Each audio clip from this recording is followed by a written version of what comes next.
Pronto. Já está gravando, né, tanto o vídeo, o áudio aqui do Google Classroom, como também coloquei para gravar só o áudio aqui no meu celular, porque para quem preferir só ouvir, né, vai o arquivo de áudio também, que eu inclusive mando lá no grupo, né, do WhatsApp. É por lá que eu estou mandando esse arquivo de áudio, tá? Então vamos lá. Vamos começar, né, o nosso terceiro encontro, né? E vamos já partir aí direto para o texto e continuar de onde nós paramos, mas eu vou fazer uma breve recapitulação, né?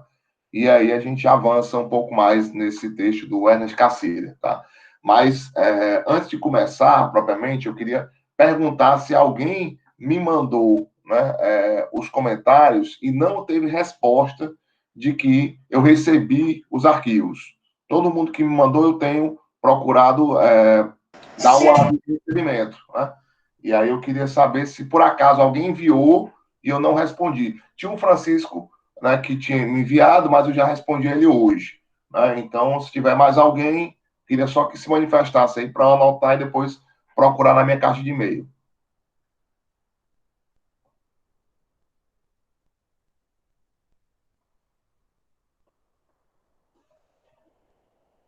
Se alguém quiser também fazer algum outro questionamento, tá? Em relação aí enfim, ao próprio conteúdo ou alguma questão mais burocrática, pode aproveitar aqui o momento inicial para fazer esse questionamento.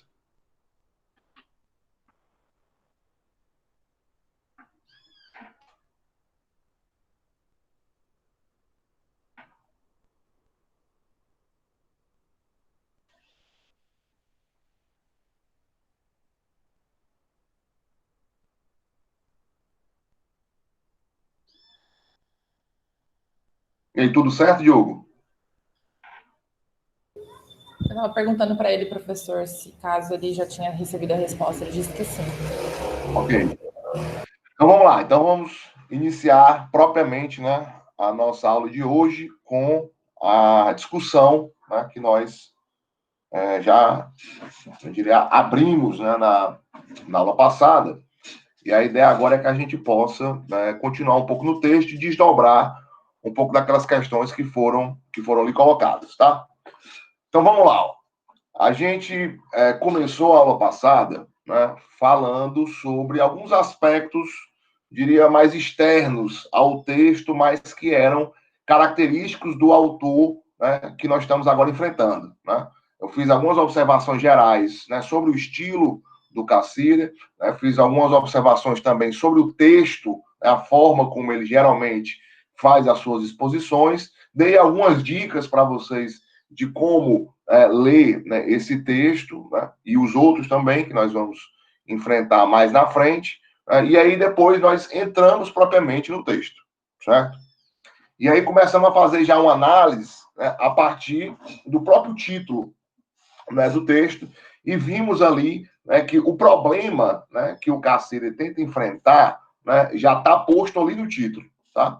Então, o que eu sugiro a vocês é que, independente do Cassirer citar um ou outro pensador que você possa vir a não conhecer, né, eu possa nunca ter lido nada, por exemplo, do Augusto Comte, ou nada do Goethe, né, ou nada do Darwin, independente de você conhecer ou não conhecer um pouco desses autores que são referenciados pelo Cassirer, o que é importante para você, né, para nós, enfim, que estamos enfrentando aqui esse texto, é entender o problema, certo? Ou seja, qual é a questão filosófica, né, que está aí por trás, né, e qual é, ou pelo menos, o esboço, né, ou a estrutura geral da resposta que o Cassirer dá a essa questão, né, a esse problema. Então, quando você for ler o texto, né, e tiver ali marcando, anotando, essa tem que ser a sua preocupação. E essa é a minha preocupação ao expor o texto para vocês,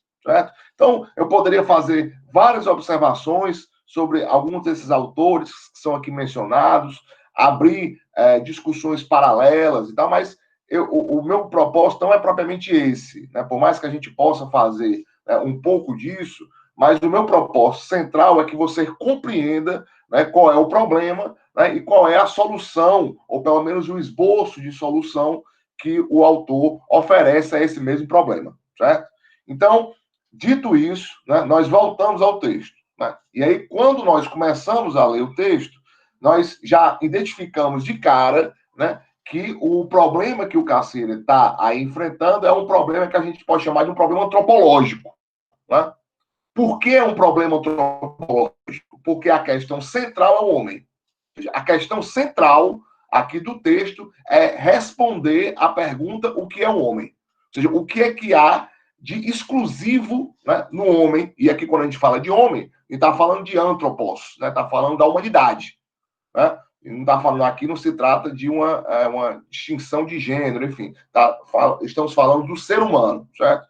Então, o que é que caracteriza o ser humano, certo? Ou seja, o que é que caracteriza, né, este ser tão peculiar diante, né, dos outros seres que compõem, enfim, a natureza, que compõem o ambiente no qual nós vivemos. Ou seja, qual é o aspecto fundante, ou seja, qual é o elemento a partir do qual, né, nós podemos e devemos, né, a partir dele, entender o que é o homem, certo?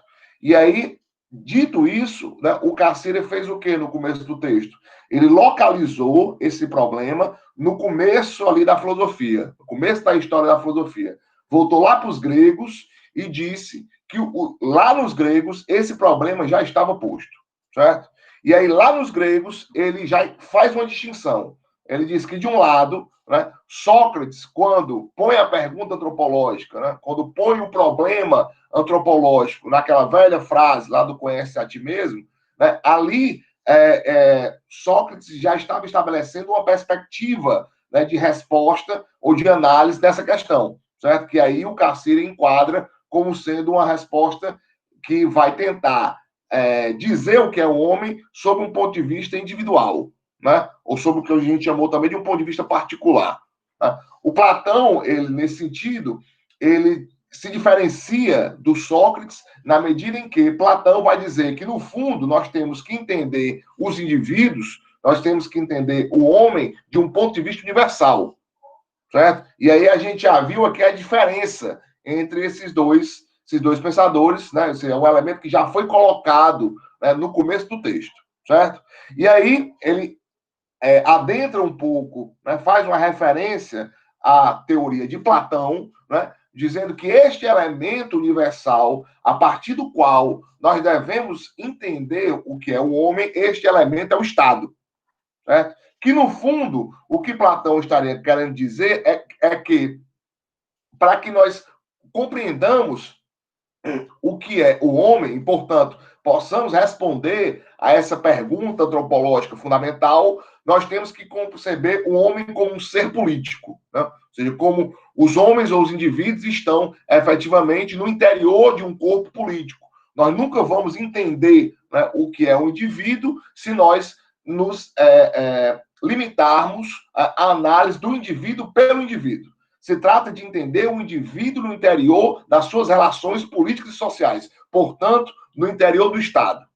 Certo? Então, nesse sentido, Platão ele dá aí a sua solução, ou pelo menos, né, bota o seu, né? Você diz, é a partir daqui que nós temos que entender, né, a questão antropológica. Né? E aí o Cassini parece, no texto, concordar com Platão do ponto de vista da perspectiva, ou seja, realmente, né, nós precisamos, né, entender ou responder à pergunta antropológica a partir desse elemento universal, ou de algum elemento universal, que o próprio Cassini, já diante do texto, diz que, olha, se nós observarmos bem, né, antes mesmo da humanidade se constituir enquanto, né, esse conjunto de indivíduos que vivem socialmente no interior do Estado, antes de se formar o Estado, parece que a humanidade já poderia ser entendida a partir de outros elementos universais, certo? Ou seja, parece que há outros elementos universais, ele cita alguns, né, como a religião, como a linguagem, como o mito, como a arte, ou seja, são manifestações humanas e universais que talvez a partir delas, né, ou extraindo algo que há nestas coisas, talvez a gente encontre uma saída ou outra, que não é essa saída de Platão. Certo? Então, o Cassir, ele vai aí no passo a passo, né? E é esse passo a passo que eu estou tentando fazer aqui com vocês, tá? Então, ele põe o problema, estabelece duas perspectivas de análise desse problema, aí parece optar por uma, né? Cita uma possibilidade, né, de saída para o problema com Platão, mas diz, espera aí, Platão, tem outros elementos aqui que parece que são mais fundantes e até mesmo anteriores a esse elemento que você coloca. Pronto, então paramos aqui. Tá? Então a gente vai continuar agora com esse movimento do texto. Eu não tenho, pessoal, como ler o texto inteiro com vocês, certo? Então eu vou pulando aqui algumas passagens, por isso que é importante vocês estarem aí com o texto em mãos, né? Inclusive, essas passagens que eu vou lendo, né? E vou destacando, já mostra, né, os trechos que me parecem mais centrais, né, aqui na minha exposição, e você já vai tomando nota disso, tá? Então, é importante você ter o texto aí do lado para que você possa ir acompanhando esses saltos que eu vou dando, tá? Então, ok. Depois que o Platão faz isso, se você for lá na página 108, certo? Lá no final da página 108, né, o Cassila diz o seguinte: na filosofia moderna, Comte, ele está se referindo aqui a Augusto Comte, foi um dos primeiros a abordar esse problema e a formulá-lo de maneira clara e sistemática. É um tanto paradoxal que, a esse respeito, devamos considerar o positivismo de Comte como um paralelo moderno da teoria platônica do homem.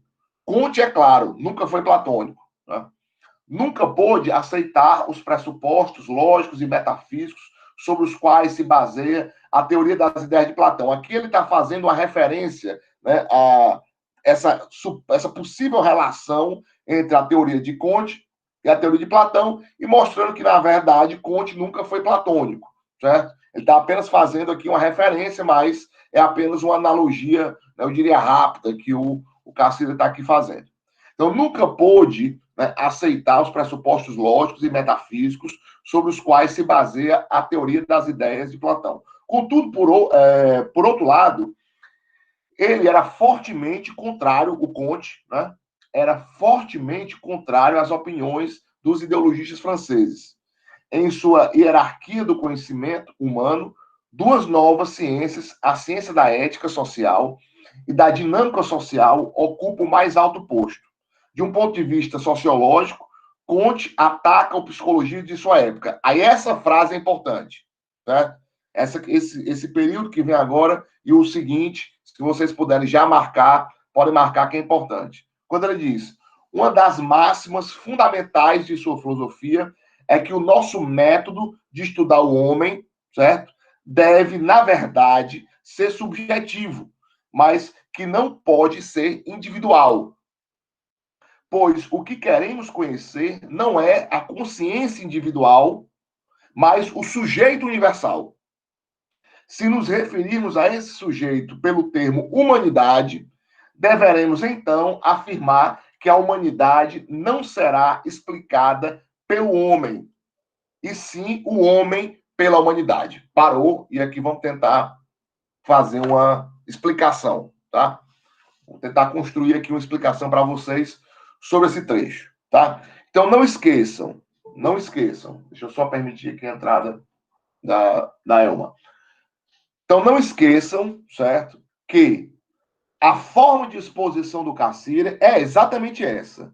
Colocou o problema no começo, começa a dialogar com a tradição, e aí vai citando o autor, vai citando outro, e aí ele vai, né, se apropriando desses autores para que ele chegue à sua resposta, certo?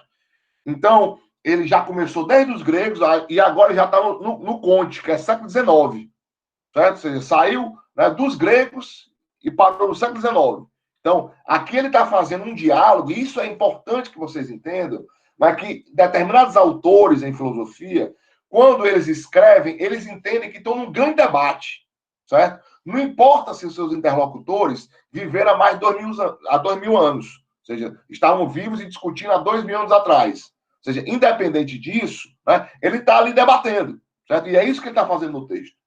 Então, ele coloca um outro personagem aqui, que é o Augusto Comte. o Comte, né, abrindo parênteses, né, para quem não conhece, é um pensador que foi considerado, né, um dos pais da sociologia, né, um dos fundadores, né, da sociologia aí no século XIX.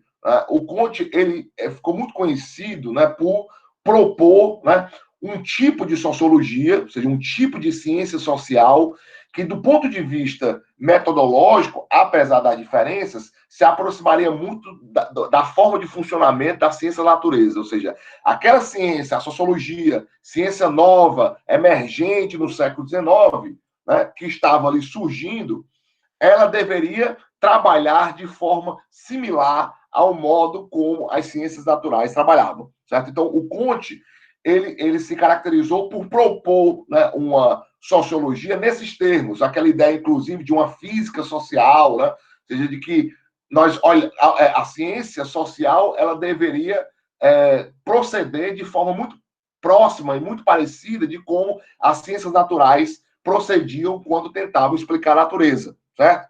Então, fechou parênteses, né? Apenas uma observação geral sobre o Comte, né? E aí, o Cassirer vai dizer, olha, tem um elementozinho aí na posição do Comte que parece ser correto, né? Ele vai dizer o seguinte, olha, quando o Comte propõe, né, eu diria aí, essas novas bases, né, para a sociologia, ou para o pensamento científico sobre a sociedade, portanto, sobre o homem, né, em última instância, o Comte, na verdade, ele diz o seguinte, olha, devemos conhecer, né, o sujeito, né, ou o homem, melhor dizendo, de um ponto de vista subjetivo. Ou seja, o que é que significa isso? É importante você não confundir o subjetivo, né, do ponto de vista ou sujeito universal, com o sujeito ou subjetivo do ponto de vista individual, certo? Quando a gente usa em nível de senso comum essa palavra, né, porque isso aí é muito subjetivo, é como se fosse assim, porque isso aí é muito individual, é a sua opinião, não é a minha. A gente usa muito esse termo subjetivo como sendo sinônimo do individual. Em filosofia, normalmente não é esse, né, o sentido, certo? E como não é esse o sentido aqui. Né? Quando eu falo do subjetivo, eu estou falando do sujeito universal. Ou seja, se eu digo que existe uma característica em mim que é uma característica subjetiva, né, essa característica também está em vocês. Está em vocês. Né? Então, por exemplo, se eu sou um sujeito racional, né, a razão é um elemento subjetivo, ou seja, que compõe a minha subjetividade. Se você é sujeito, né, se você também é homem, faz parte da minha mesma espécie, né, então, nesse sentido, você também é um sujeito provido de razão. Ou seja, quando a gente fala do aspecto subjetivo ou de uma análise subjetiva do ponto de vista universal, nós estaríamos falando daquilo que é comum a todos os indivíduos, certo?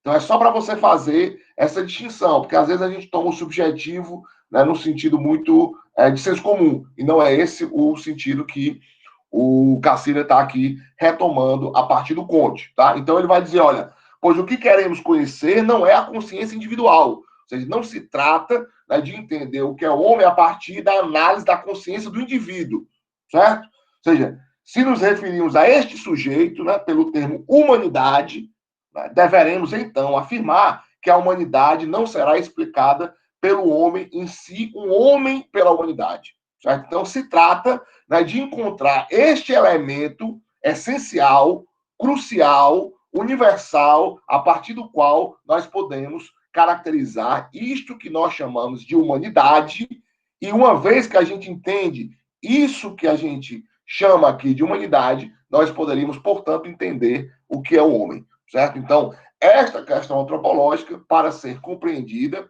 deve ser, para ser respondida, deve ser aqui analisada de um ponto de vista universal, né, através de um elemento que seja um elemento que perpassaria todos os sujeitos, ou seja, um elemento que seja uma característica, né, eu diria, que marca todos os sujeitos, portanto, marca a subjetividade do ponto de vista universal, não do ponto de vista individual, ok? Então, esse é o elemento que ele extrai, né, aí do Auguste Comte, né, para compor essa sua resposta. Até aqui, alguma pergunta, algum comentário, né? Enfim, fiquem à vontade. Se quiserem agora usar o chat para comentar ou para perguntar, para perguntar, né, de preferência, porque comentar você pode levar um pouco mais de tempo. Pode fazer isso, tá? Eu aguardo aqui um minutinho para que vocês escrevam alguma coisa, caso queiram, né, ou abram o microfone, né, e façam um comentário ou uma pergunta, tá? Fiquem à vontade.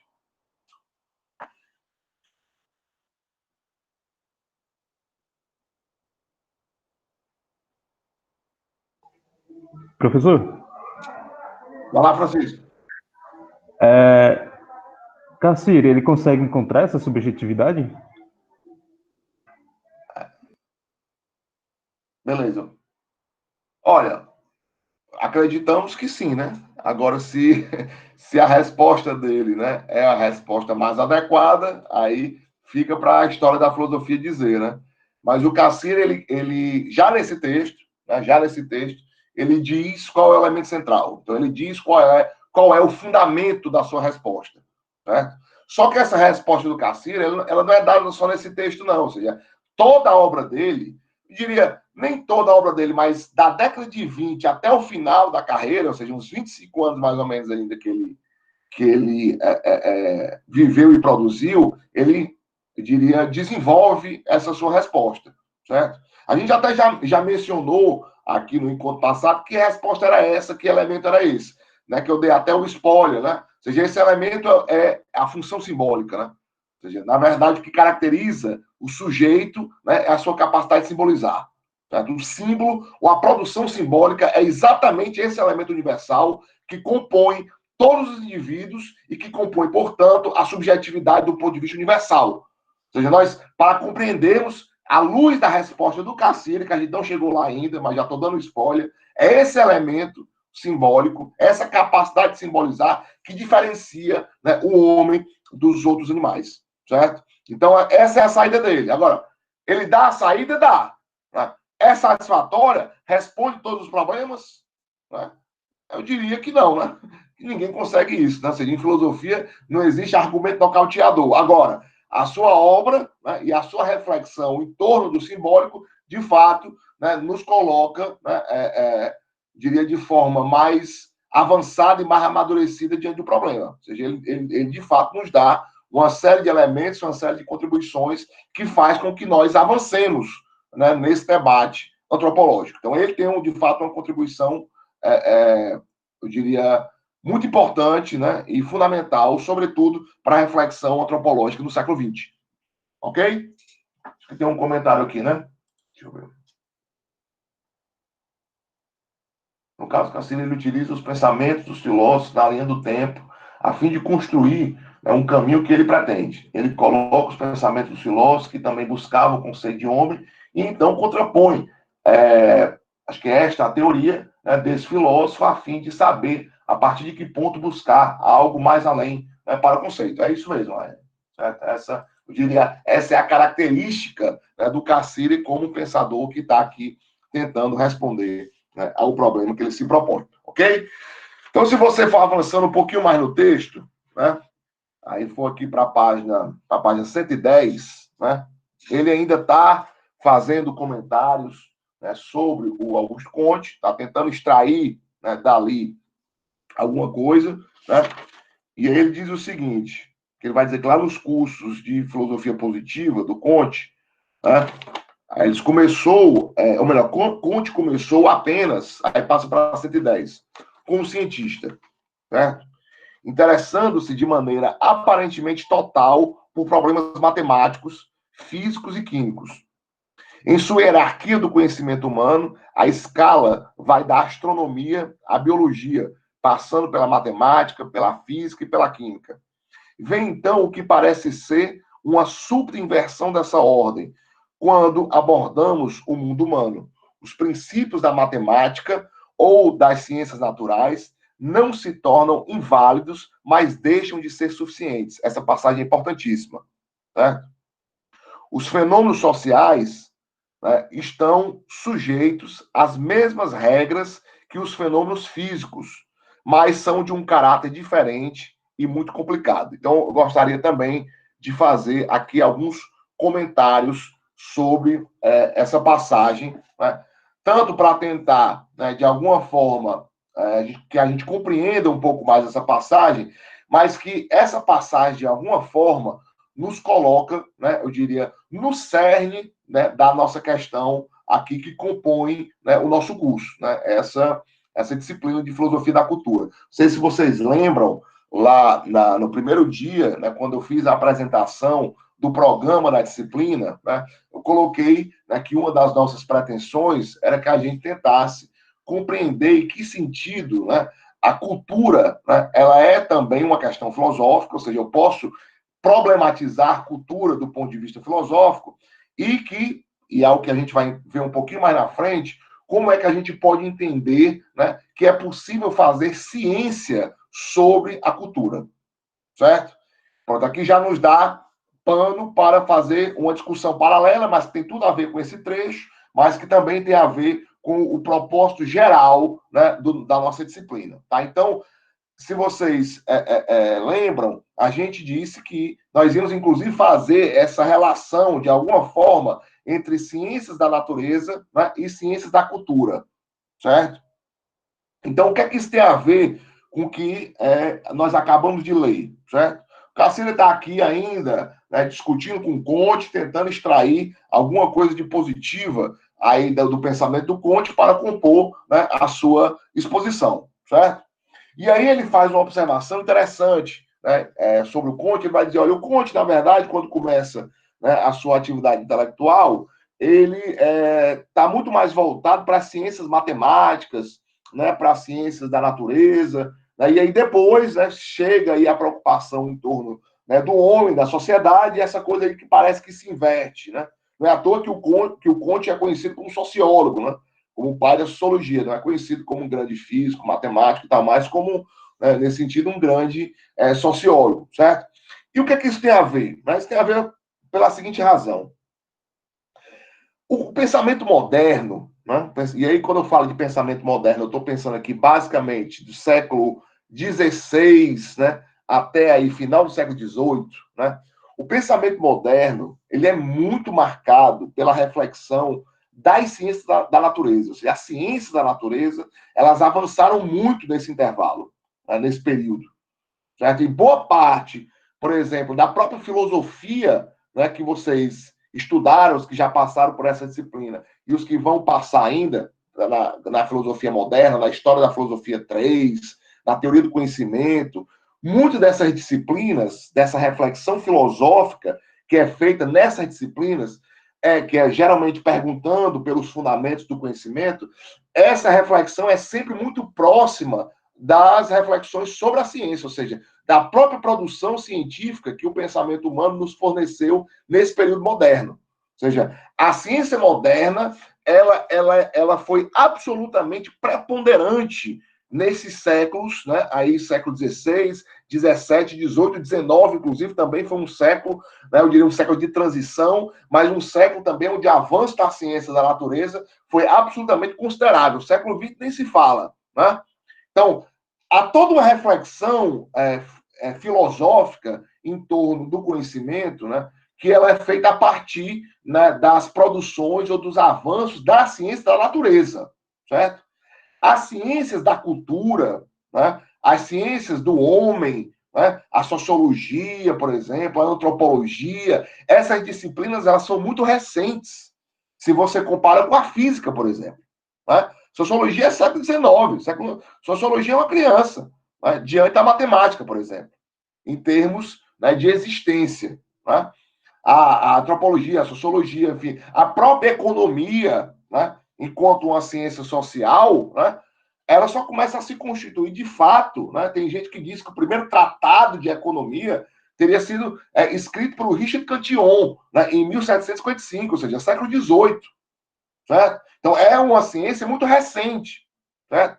Então, é fato, né, e aqui o Cassir é muito feliz quando faz essa observação sobre o Conte, né, é fato que essas ciências da cultura, né, que essas que a gente chama de ciências históricas, ciências morais, ciências humanas, ciências da cultura, ciências do espírito, é tudo sinônimo da mesma coisa. Né?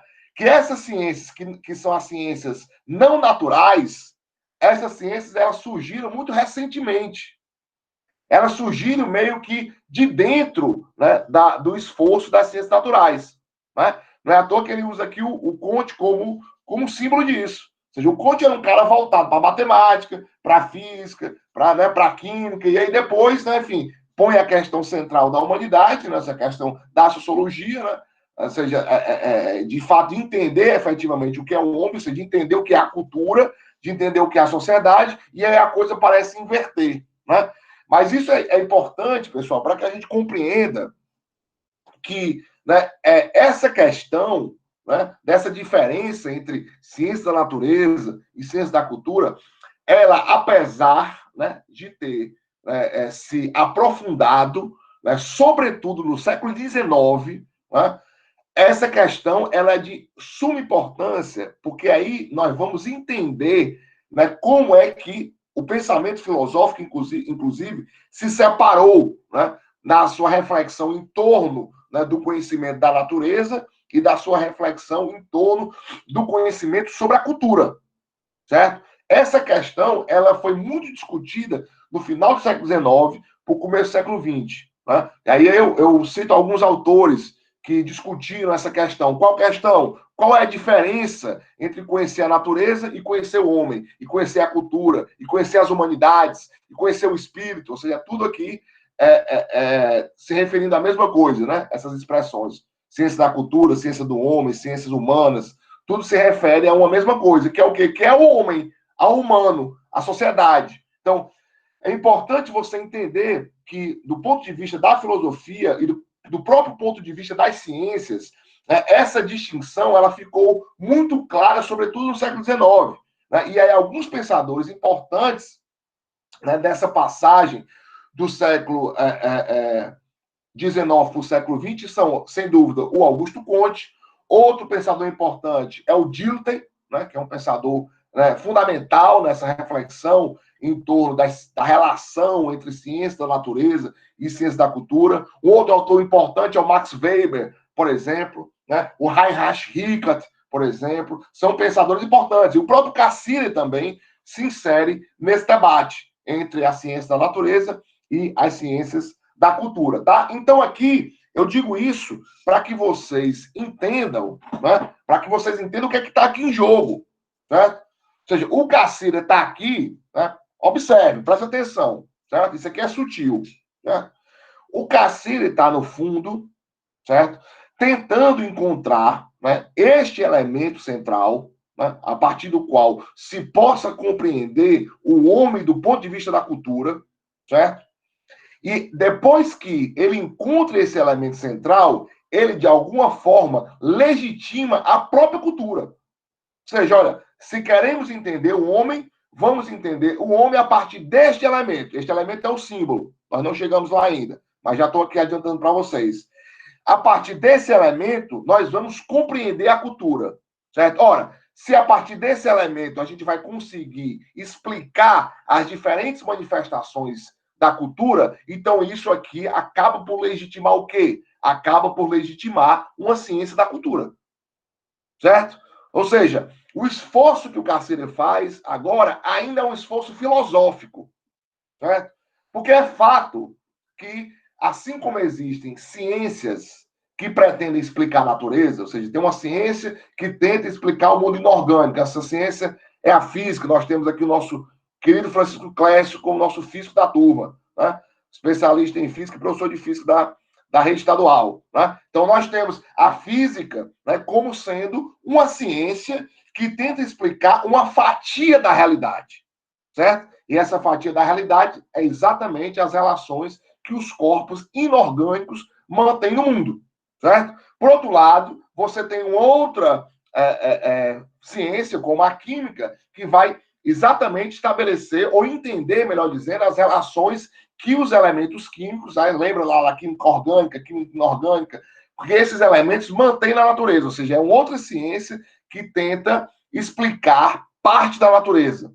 Né? Se você considerar, por exemplo, a biologia é uma ciência natural que vai tentar dar conta agora de uma outra fatia da natureza, que é exatamente aquela fatia que diz respeito, né, à vida, né? Ou seja, os organismos vivos, como é que esses organismos se constituem, como é que eles se desenvolvem, como é que eles se selecionam, como é que eu explico a vida, tudo isso é problema da biologia. Então, aqui, né, já está, de alguma forma, fundamentada e assentada a ciência da natureza. Certo? A ciência da natureza estão aí se desenvolvendo, né, avançando. Agora se trata de perguntar assim, e a ciência do homem? E a ciência social? E a ciência da cultura? Né? Como é que a gente legitima, né, essas ciências? Antes de nós adentrarmos efetivamente no estudo dessas ciências culturais particulares, como a linguística, por exemplo, como a ciência da religião, por exemplo, como a filologia, por exemplo, essas ciências, antes de nós adentrarmos nela, nós temos que explicar aquele elemento ou explicar o próprio fundamento do objeto sobre o qual essas ciências culturais versam. E que elemento é esse? Que objeto é esse? É o homem. O homem nas suas relações antropológicas, nas suas relações com a linguagem, nas suas relações com a religião, ou seja, tudo isso são manifestações culturais. Só que se trata de, antes de nós adentrarmos efetivamente, né, na reflexão particular dessas ciências, disso que a gente chama de ciências humanas, ciências da cultura, a gente tem que explicar o objeto. E é exatamente o objeto dessas ciências que nós estamos aqui tentando entender. Esse objeto é o homem. Então, agora, como é que nós vamos entender o homem do ponto de vista da cultura? Se nós entendermos o homem do ponto de vista da cultura e desvelarmos este elemento universal a partir do qual nós vamos compreender o sujeito do ponto de vista universal, eu abro o campo da cultura, para que ciências particulares sobre fatias específicas da cultura possam se desenvolver. Certo? Então, a questão que nós estamos aqui enfrentando é uma questão de fundamento. Certo? É uma questão de fundamento, porque é resolvendo essa questão que nós, de alguma forma, podemos organizar, né, e abrir o campo das ciências da cultura, né, assim como o campo das ciências naturais está aberto. Ok? Alguém tem algum comentário, alguma pergunta? Um minutinho de pausa para eu respirar um pouco, né? Vocês veem que eu falo, né, quase gritando, né? Aqui dificilmente, né, eu consigo falar baixo, mas eu acho que eu estou falando mais devagar. Eu, inclusive, queria um retorno aí do Diogo, da Isabela, da Kimberly, né, se a velocidade, né, na qual eu estou falando, né, está sendo ok para a tradução.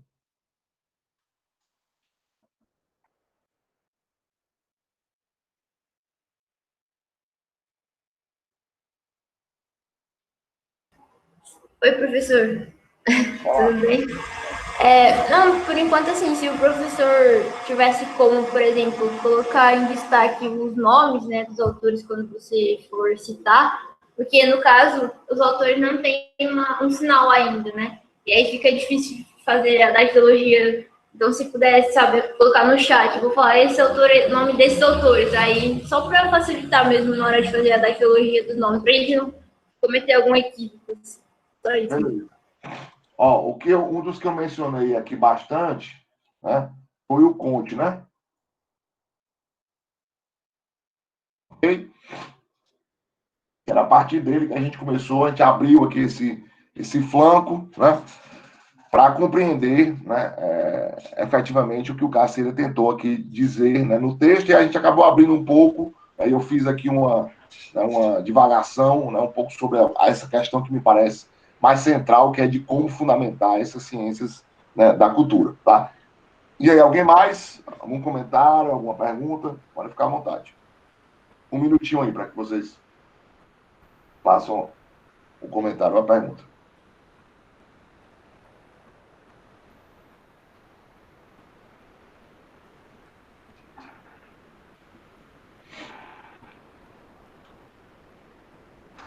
Ivone. Oi. Olá, Clécio. Você pode apertar um pouquinho o microfone ou falar um pouquinho mais alto? Então... Perfeito.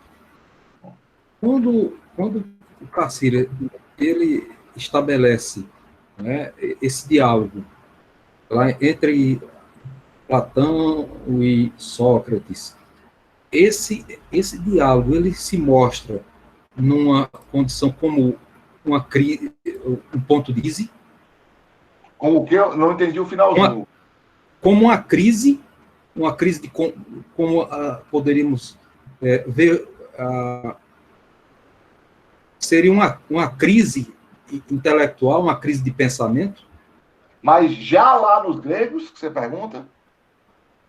Não, trazendo para a concepção dele.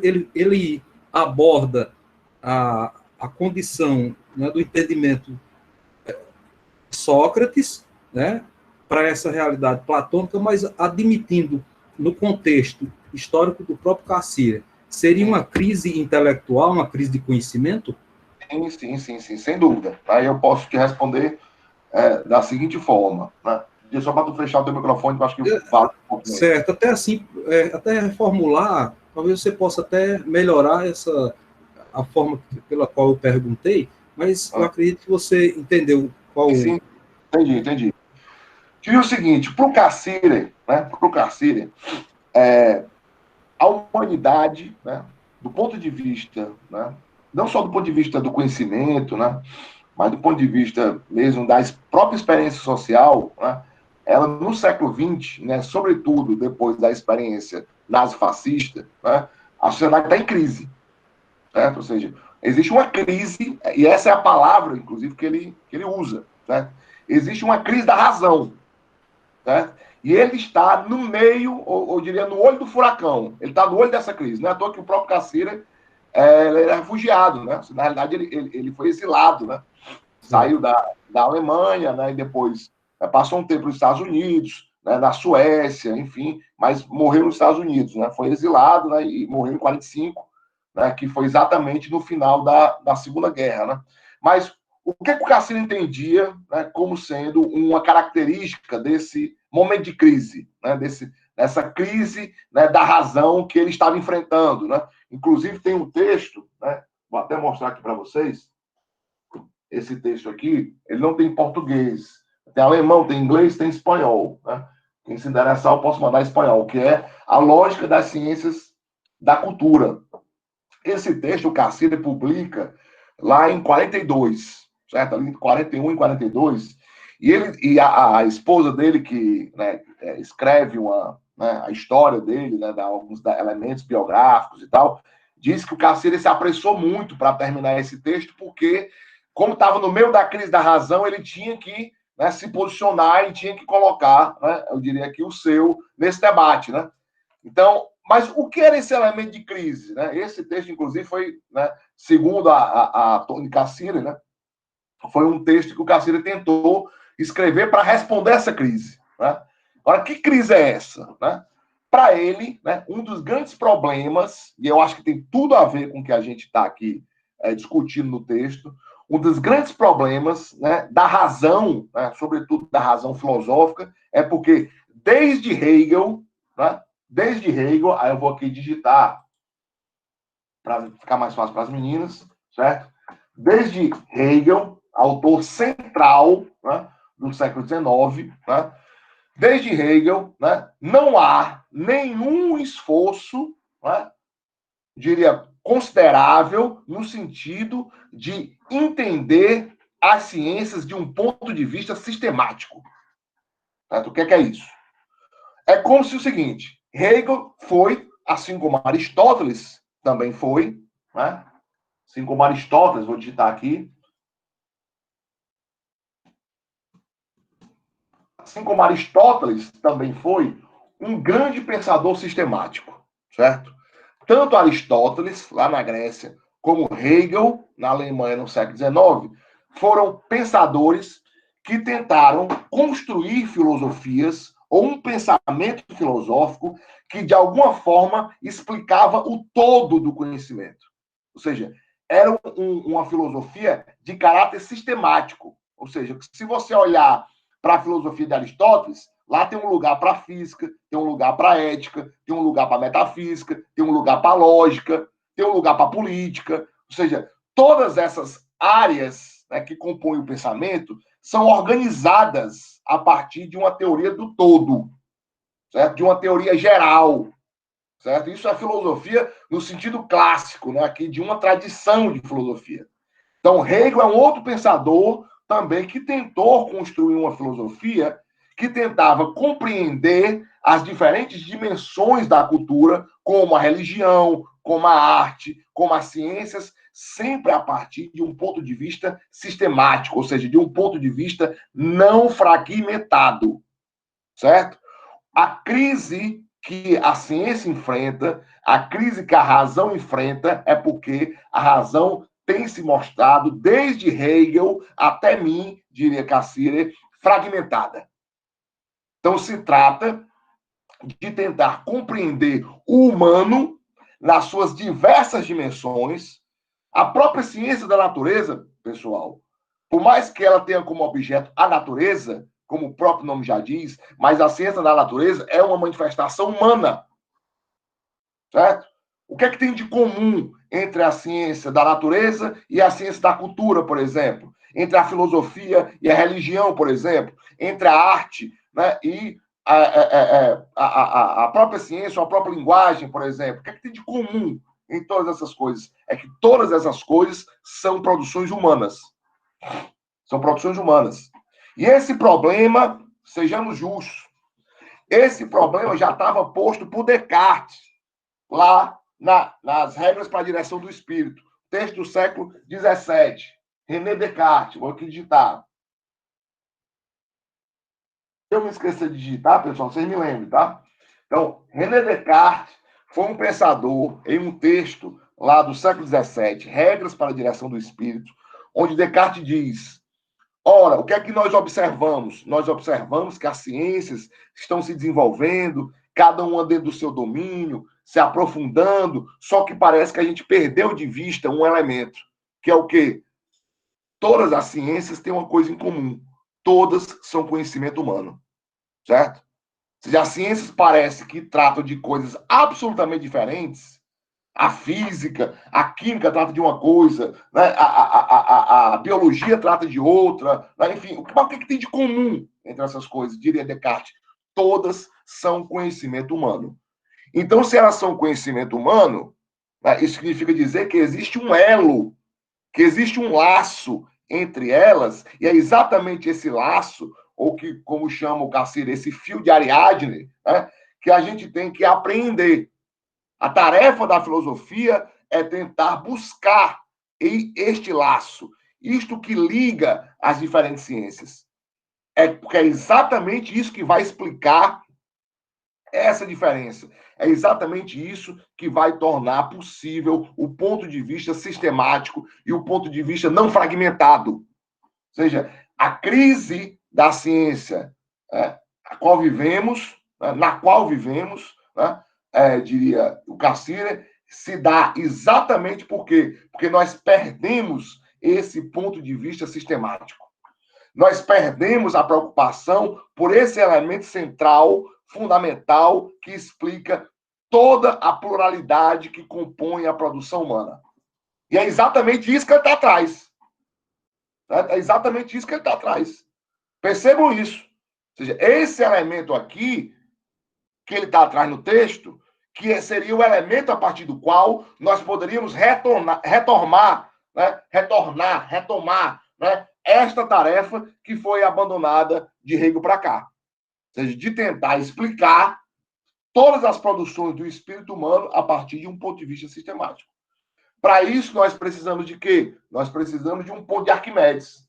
Nós precisamos de um ponto de apoio.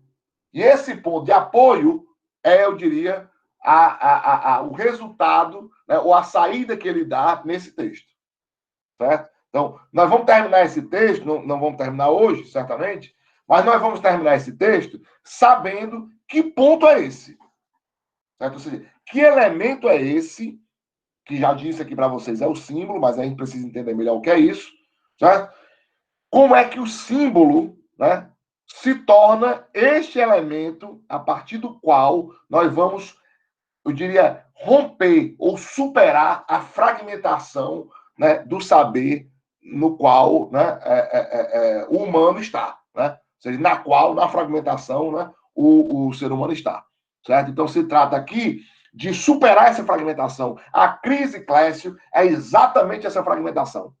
Certo? Ou seja, essa é a crise da ciência. Ou seja, a ciência se desenvolve, cai no seu especialismo, mas ninguém consegue explicar estas ciências de um ponto de vista sistemático.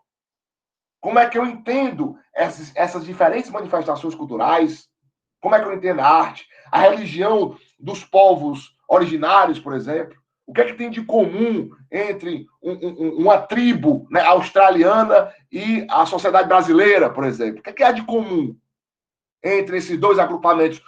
Todos são humanos. Ok, são diferentes. Mas o que é que há de comum? Esse elemento comum que torna possível a compreensão sistemática. Isso é colocado para tudo. O que é que há de comum entre a religião e a ciência? Por que a ciência consegue construir um conhecimento objetivo, né? E dizem que a arte não consegue? Por quê? Quem foi que disse isso? Quem foi que disse que a produção artística não é objetiva? Quem foi que disse que não tem objetividade ali? Né? Ou seja, quem foi que disse que a objetividade só é conseguida com a ciência matemática? E a biologia? Não tem objetividade, não? Ou seja, então todos esses elementos, né, que compõem aí, né, eu diria, essa pluralidade, esse grande caldo cultural que nos marca, que nos compõe, né, tudo isso pode ser, segundo Cassirer, e deve ser, segundo Cassirer, entendido de um ponto de vista sistemático. E para que a gente consiga fazer isso, ou seja, entender tudo isso do ponto de vista sistemático, a gente precisa encontrar esse elemento universal, central, constitutivo, sem o qual não há o humano. Se não há humano, não há produções humanas e, portanto, não há produções culturais, não há produções científicas, que são também produções culturais. Enfim, não há nada disso sobre o que nós aqui estamos falando. Não há nem filosofia. Né? Não há nem pensamento articulado. Né? Ou seja, por quê? Porque não há cultura. Né? Ou seja, não há do ponto de vista da explicação. Né? Ou seja, a gente não consegue, se não houvesse esse elemento, a gente não tinha como explicar. Né? E é exatamente esse elemento aqui que o Cassirer pretende buscar. Ok? Então, para a gente já ir chegando, caminhando para o final, eu faço aqui outra observação. Aqui de uma passagem do texto. Né? Ele ainda continua aqui falando sobre o Augusto Comte, né? E aí depois apresenta aqui uma treta, né, entre os especialistas do Comte, enfim, isso não me interessa muito mencionar isso agora, mas ele diz o seguinte, mais abaixo, na página 111, certo? Ele diz o seguinte, a coisa a ser provada era que o que chamamos de inteligência do homem não é de modo algum uma faculdade original, dependente apenas de si mesma. Né? Os defensores das teorias naturalistas buscam suas provas dos princípios da psicologia e tal. Aí aqui, né, não vou nem aprofundar isso não, aqui ele entra numa discussão com Darwin, certo? O que seria uma resposta naturalista, porque assim, uma das implicações, eu diria, do pensamento de Darwin, né, para a antropologia, portanto, para uma ciência que tenta explicar o que é o homem, foi uma certa concepção naturalista e evolucionista, certo? Vocês conhecem, pelo menos minimamente, o que foi a teoria da evolução do Darwin, né? Daquela coisa de que, né, é no conflito entre, né, as espécies, que é aquelas que conseguem, né, eu diria, vencer esse conflito, é que conseguem se perpetuar. Professor, você poderia, por gentileza, colocar no chat? O Diogo está pedindo aqui a teoria da evolução. É só... Tá. Mencionei a teoria da evolução do Darwin. Certo? Pronto.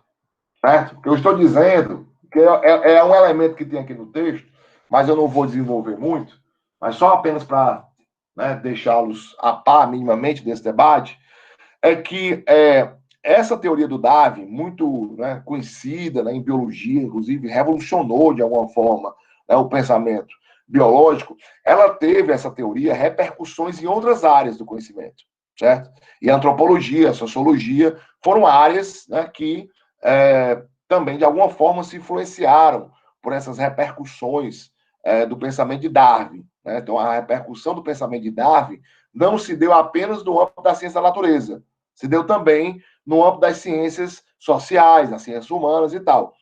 E aí tem uma corrente, né, uma tendência, né, possível de se compreender o homem, né, do ponto de vista naturalista, ou seja, do ponto de vista darwinista, certo? Ou seja, do ponto de vista da seleção natural. Ou seja, há uma compreensão, né, que o Cassir aqui, nesse sentido, ele vai contra, né, mas ele coloca, né, que há, né, uma tendência, sobretudo aí no século XIX, né, e no final do século XIX e no começo do século XX, né, há uma tendência, né, naturalista, darwinista, né, de se compreender, né, o homem, de se compreender as relações sociais, certo?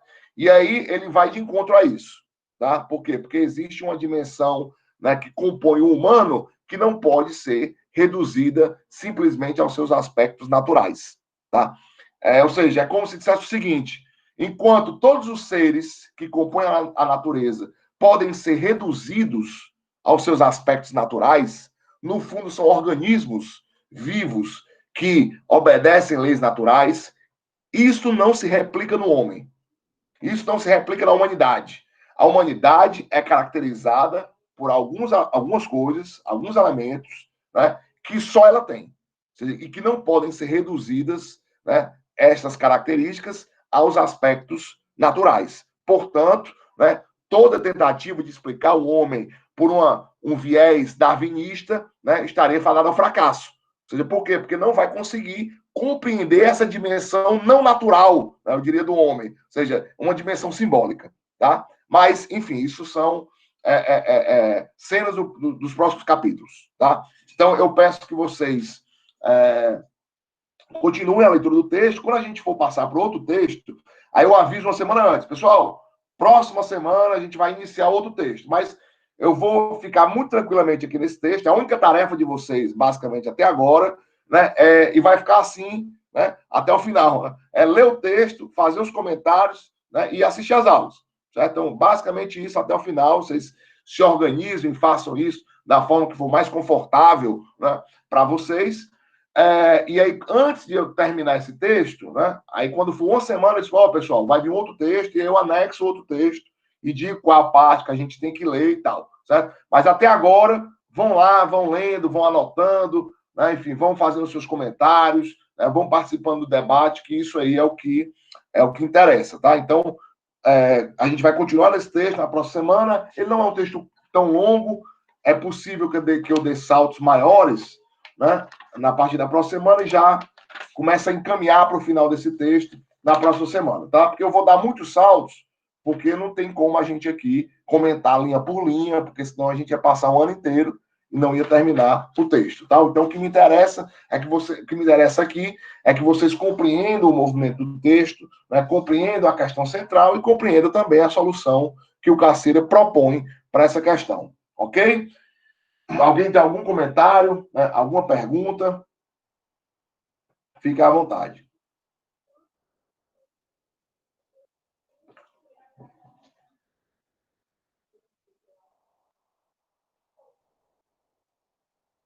Então, tudo certo então, né? Tímbala, Isabela, Diogo, tudo certo, né? Sim, o Diogo está sem dúvidas, professor. Legal. Então, pessoal, qualquer coisa, qualquer problema, qualquer questão, vocês vão me mandando aí, né, pelas outras vias de comunicação. Eu vou postar no grupo, né? Vou aqui parar a gravação agora, certo? Parei a gravação agora, aí vou postar no grupo só o áudio, para quem quiser, certo? E vai ficar gravada, né, essa aula. E Diogo, né, a gente teve uma reunião ontem lá na acessibilidade, e a gente está vendo as alternativas, né, para aquelas aulas menores, para aquelas aulas mais curtas, tá? Então, se na pior das hipóteses, nenhuma solução que a gente encontrar, né, for suficiente, eu mesmo vou resumir né, os textos por escrito, tá? Mas você não vai ficar sem o acesso, né, ao conteúdo daquelas aulas, de alguma forma, tá? Ok? Só peço um pouquinho mais de paciência. Pessoal, prazer, viu? Leiam aí e próxima semana a gente tá aqui junto, tá bom? Ó, vai ter, vou só fazer um convite, né? Agora, dia 9, né? Eu vou estar apresentando, vou até parar aqui a gravação, porque já acabou a aula. Só um minutinho. Vou interromper a gravação.